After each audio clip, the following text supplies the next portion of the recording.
भोजपुरिया सभी लगते प्यारे भोजपुरी है। कह दिहलू हमरा दिल के बात, अब डांस करब हम तोहरे साथ। आपके साथ मिले तो है मर जाने सदके।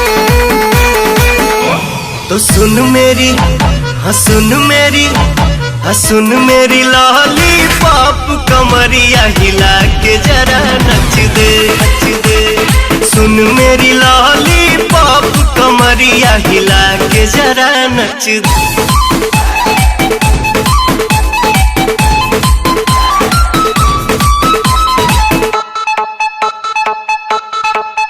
बेबी चीज तू बाड़ू मस्त मस्त, कर देबू सबके पस्त पस्त।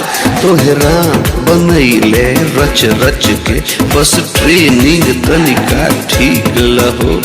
माहौल में आग लगा देबू, बस ठुमका लगावे के सीख लहो।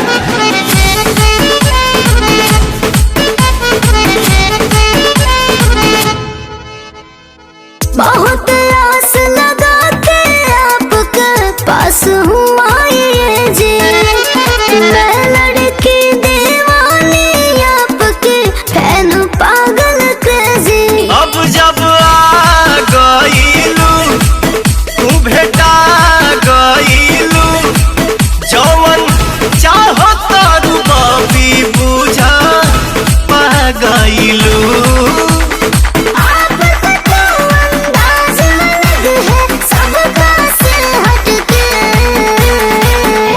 तो सुन मेरी, हाँ सुन मेरी, हाँ सुन मेरी लाली पाप, कमरिया हिला के जरा नच दे। सुन मेरी लाली पाप, कमरिया हिला के जरा